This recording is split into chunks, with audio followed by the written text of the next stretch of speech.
জায়গা থেকে আমাদের সনাতনী নারীরা বা আমার মতো কিশোরীরা তাদেরকে তুলে নিয়ে যাওয়া হয়েছে, তাদেরকে জোর করে ধর্মান্তরিত করা হয়েছে। 5ই আগস্টের পর থেকে আমাদের সনাতনীদের উপর বিভিন্ন ধরনের অত্যাচার হচ্ছে, এসব যাতে না হয় এবং আমাদের রাষ্ট্র গঠনে যাতে আমাদের হিন্দু ধর্মাবলম্বীদেরও সামঞ্জস্য থাকে বা আমরাও যেন রাষ্ট্র সংস্কারে আমরা যেন উপদেষ্টাদের পাশে থাকতে পারি। আমাদের সনাতনীদের বাড়িঘরে হামলা করা হয়েছে, অগ্নিসংযোগ করা হয়েছে। অনেক জায়গা থেকে আমাদের সনাতনী যে নারীরা বা আমার মতো কিশোরীরা তাদেরকে তুলে নিয়ে যাওয়া হয়েছে এবং এমনও অনেক ঘটনা পাওয়া গেছে যে তাদেরকে জোর করে ধর্মান্তরিত করা হয়েছে। তো এইসব নির্যাতনের বিরুদ্ধে আর কি আমরা অবস্থান করছি। আমরা নিরাপদে থাকতে চাই, আমরা যেন কোনো বিষয় আক্রান্ত না হই, যাতে আমরা সুস্থ সুন্দর বসবাস করতে চাই। আমরা এই দেশের নাগরিক, আমরা এই দেশে সুন্দর বসবাস করতে চাই, এইটা জানার জন্য আমরা এখানে এসেছি। এখন তো মোটামুটিভাবে আমরা আছি। ইতিপূর্বে কিছু সমস্যার সৃষ্টি হয়েছিল, এখন মোটামুটিভাবে আমরা চলছি। আমাদের মধ্যে অনেক কিছু মানে আপনাদের যেন অন্য অন্য জাতিরা চায় যে আমাদের ধর্মকে নষ্ট করার জন্য আমরা টিকে থাকার জন্য আন্দোলন করতেছি। আমাদের সংরক্ষিত আসন চাই, আমাদের অনেক কিছু আছে। 8 দফা দাবি আন্দোলন জন্য আমরা আন্দোলন চাইছি, এটার জন্য আমাদের সফল হয়।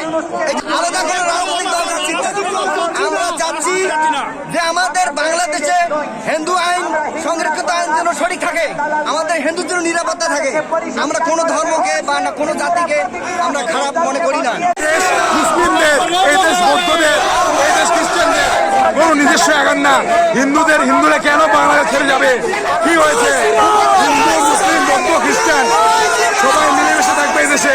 71-এর যুদ্ধ কি হিন্দুরা করেনি? 71-এর যুদ্ধ হিন্দুরা করেনি? গণ-অভ্যুত্থান যে হয়েছে, এই যে মার্চ মাসে যেটা হয়েছে, ওটা হিন্দুরা করেনি? হিন্দুরাও ছিল। তাহলে কেন হিন্দুরা তো নির্যাতনের শিকার হচ্ছে? আমরা কেন রাত জেগে জেগে আমাদের মন্দির পাহারা দিব? 3 বছর হামলা হয়েছে এবং বগুড়াতে 3 বছর যে হিন্দুদের বাড়ি ঘরগুলো ছিল, বাড়ি ঘর ঘুরে আমরা একটি চাই। আমরা প্রতিটি কলেজ এবং মন্দিরে, প্রতিটি কলেজ আমরা এবং হোস্টেলে আমরা একটা করে মন্দির চাই। কারণ আমাদের কোনো জায়গায় আমাদের স্থায়ীভাবে মন্দির করা হয় না, কারণ আমরা এই মন্দিরগুলো চাচ্ছি। তারপর আমাদের আরেকটা দাবি হচ্ছে আমাদের একটা ঐক্য পরিষদ চাই। আমাদের একটা পরিষদ লাগবে যেখানে আমরা আমাদের দাবিগুলো পেশ করতে পারবো, নাহলে আমরা তো কিছু করতে পারতেছি না। দাবি কোথাও সংখ্যালঘুদের উপর প্রচুর নির্যাতন নিপীড়িত আমরা। আমাদের এই 8 দফা দাবি যদি না মানা হয় তাহলে আমরা সংখ্যালঘুরা আর কি মাঠে নেমে পড়বো।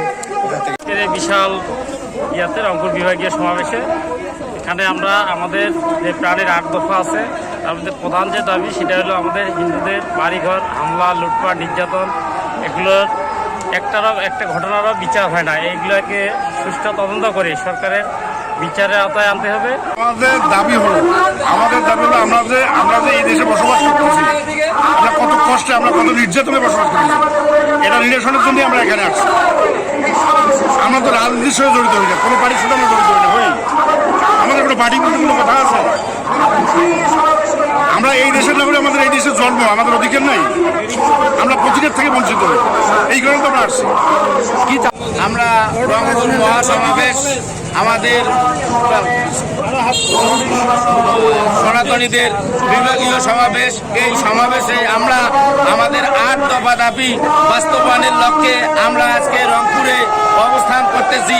অবশ্যই যতক্ষণ পর্যন্ত আমাদের 8 দফা দাবি পূরণ হয় নাই, ততক্ষণ পর্যন্ত আমাদের বিভাগীয় সমাবেশ চলবে।